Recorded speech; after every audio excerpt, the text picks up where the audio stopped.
எபேசியர் 5:4. அந்த வசனத்துடைய கடைசி பகுதியை பார்த்திங்கன்னா, சோஸ்திரம் செலுத்துதலே தகும் அப்படின்ட்டு இருக்கும்.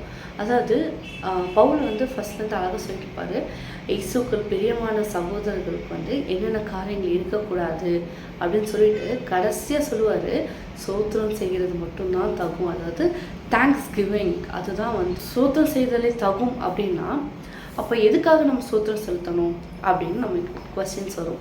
சோத்திரம் செலுத்துறதுனால நமக்கு என்னென்ன கிடைக்கும், அதனால் நம்ம என்னென்ன ரியலைஸ் பண்ணுவோம், அதனால நம்மளுக்கு என்ன பெனிஃபிட், அதனால் நம்மளுக்கு என்ன பயன் அப்படின்றது தான் இன்றைக்கி நம்ம பார்க்க போகிறோம்.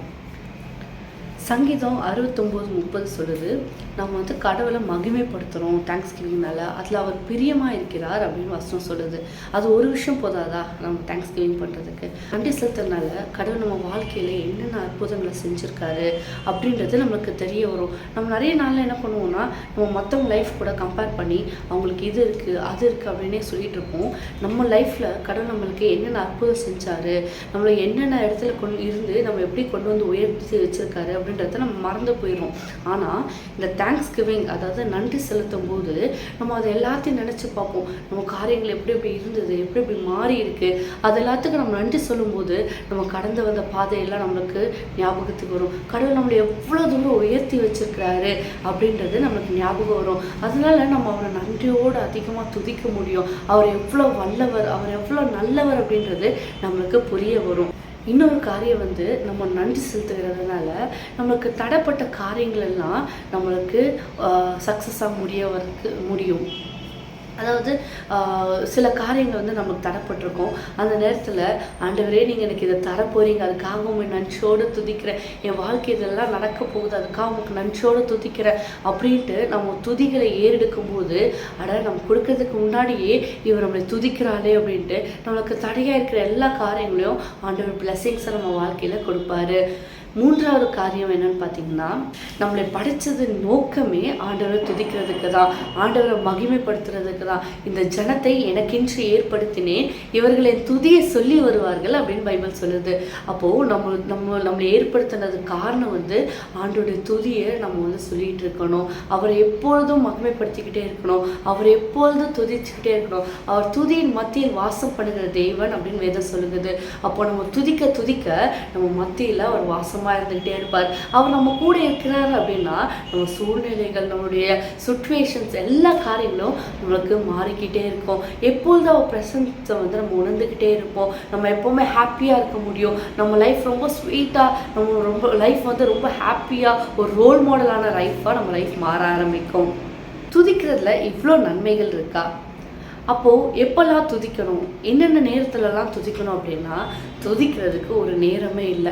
எல்லா நேரத்துலையும் ஆண்டவர் துதிச்சுக்கிட்டே இருக்கலாம். நம்ம நிற்கும் போதும், நடக்கும் போதும், நம்ம படுக்கும் போதும், நம்ம எழுந்திருக்கும் போதும் ஆண்டவர் துதிச்சுக்கிட்டே இருக்கலாம். நம்ம கீழே உட்காந்து எந்திரிக்கும் ஆண்டவரே நன்றி, நம்ம பாத்திரம் கழுவும் போது ஆண்டவரே ஏசப்பா எங்களை மட்டும் பாதுகாத்துருக்கீங்க, எங்களுக்கு நல்ல உணவு தந்திருக்கீங்க, நாங்கள் நல்லா சாப்பிட்டோம் அதுக்காக நன்றி.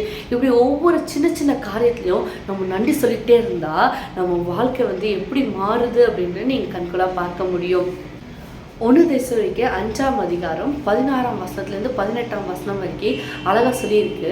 என்ன வசனம் அப்படின்னா, எல்லா நேரத்துலையும் அவரை நன்றியோடு துதிக்கணுமா, எல்லா தீமையான நேரத்துலையும் சரி நன்மையான நேரத்துலையும் அவரை துதிச்சுக்கிட்டே இருக்கணுமா. நம்ம வாழ்க்கையில் ஏதாவது தீமையான காரியங்கள் வருது அப்படின்னா, என்ன இது தீமையாக இருக்குது, இந்த நேரத்தில் நம்ம எப்படி நன்றியோடு துதிக்கணும்னா, அந்த தீமையை நன்மையாக மாற்றுகிறதுக்கு அவர்னால மட்டும்தான் கூடும். அதனால அந்த நேரத்துலையும் அவரை துதிச்சுக்கிட்டே இருக்கணும். அவரை துதிச்சுக்கிட்டே இருந்தால் எல்லா தீமையான காரியங்களும் நன்மையாக மாறுறத நம்ம வாழ்க்கையில் நம்மளால் பார்க்க முடியும். சரி, எல்லா நேரத்துலையும் துதிக்கணும் அப்படி சொல்கிறீங்க, ஆனால் எப்படி துதிக்கணும்னு எங்களுக்கு தெரியல அப்படின்னு நீங்கள் கேட்குறீங்க அப்படின்னா, நம்ம துதிக்கிறதுக்கு ரொம்ப பெரிய விஷயம்லாம் எதுவுமே இல்லை. நம்ம காரியங்களை நம்ம வாழ்க்கையில் என்னென்ன காரியங்கள் நடந்திருக்கோ அதை நம்ம சொல்லி துதிச்சா மட்டும் போதும். ஏன்னா பைபிளில் நிறைய நாமங்கள் இருக்குது. அது யாருமே ஏசப்பாவே அவங்களுக்கு வச்சதில்லை. யெகோவா ஹீரே, யெகோவா ரஃபா அப்படின்னு பைபிளில் நிறைய நாமங்கள் இருக்குது. அதெல்லாம் ஆண்டவர் அவருக்கு வச்ச பேர் இல்லை. அவர் நன்மையை ருசித்து பார்த்த ஒவ்வொரு பைபிள் கேரக்டர்ஸும் அவரை துதித்து வச்ச நாமங்கள் அது. அப்போ நம்ம வாழ்க்கையில் நம்மளுக்கு ஒவ்வொரு அற்புதங்கள் நடக்குது அப்படின்னா நம்மளுக்கு ஏற்ற வார்த்தைகளை கொண்டு ஆண்டவர் துதிக்க முடியும். என்னை காப்பவரே உமக்கு நன்றி, என்னோட நடக்கிறவரே உமக்கு நன்றி, என் கூட பேசுகிறவரே உமக்கு நன்றி, என்னோட இருப்பவரே உமக்கு நன்றி, என் மேலே எவ்வளோ அன்பு வச்சுருக்கீங்க ஏசப்பா உமக்கு நன்றி, ஏசப்பா உங்களை துதிக்க என்னை வச்சுருக்கீங்க உமக்கு நன்றி. இப்படி சின்ன சின்ன வார்த்தைகளை நம்ம சொல்லி துதிக்க ஆரம்பித்தாலே அதோடைய மகிமை பெருசாக இருக்கும். நம்ம அதுக்காக எனக்கு இந்த வார்த்தைகள்லாம் வாயில் வரலையே, நான் வேதத்தில் இருக்க அந்த வார்த்தைகளை எப்படி நான் சொல்கிறது அப்படின்னு நீங்கள் யோசித்து தயங்கி நிற்க வேண்டாம். நம்ம வாழ்க்கையில் நடக்கிற ஒவ்வொரு சின்ன சின்ன விஷயங்கள், ஏசப்பா எனக்கு இந்த நன்மை நீங்கள் செஞ்சுருக்கீங்க அதுக்காக உமக்கு நன்றி, நான் இப்படி பாவத்தில் இருந்தேன் என்னை மீட்டு எடுத்திருக்கீங்க உமக்கு நன்றி, எனக்கு எவ்வளோ தேவைகள் இருந்தது அந்த தேவைகளை நீங்கள் சந்திச்சிருக்கீங்க அப்படின்னு நன்றி. இப்படி சின்ன சின்ன எளிமையான வார்த்தைகளை யூஸ் பண்ணி நம்ம அவரை துதிச்சாலே, நம்ம உள்ளத்துலேருந்து துதிச்சாலே அவர் ரொம்ப மகிமைப்படுவார், அவர் ரொம்ப அதில் பிரியப்படுவார். வேதத்தில் துதித்து நிறைய காரியங்களை அவங்க ஜெயிச்சிருக்காங்க.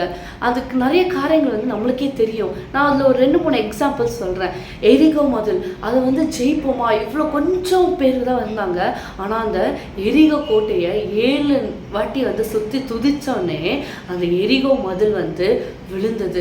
அதே மாதிரி தான் எரிகோ போல் நிறைய ப்ராப்ளம்ஸ் நம்ம லைஃப்பில் இருக்கலாம். பெரிய பெரிய இதெல்லாம் நம்ம எப்படி தாண்டி போக முடியும் அப்படின்னு நம்ம யோசிச்சுக்கிட்டு இருக்கலாம். ஆனால் நம்ம துதிக்க ஆரம்பித்தோம்னா, நம்ம சின்ன காரியம்தான் துதிக்க ஆரம்பித்தோம் அப்படின்னா, எரிகோ கோட்டை பெரிய கோட்டையாக இருந்தாலும் சரி, யாருமே அதை நம்மளுக்கு ஜெயிச்சு கொடுக்க முடியாது அப்படின்னு இருந்தாலும் சரி, அதை அப்படியே கீழே சாய்க்க ஏசப்பானால கூடும். அதனால நம்ம எப்பவுமே துதிச்சுக்கிட்டே இருக்கணும்.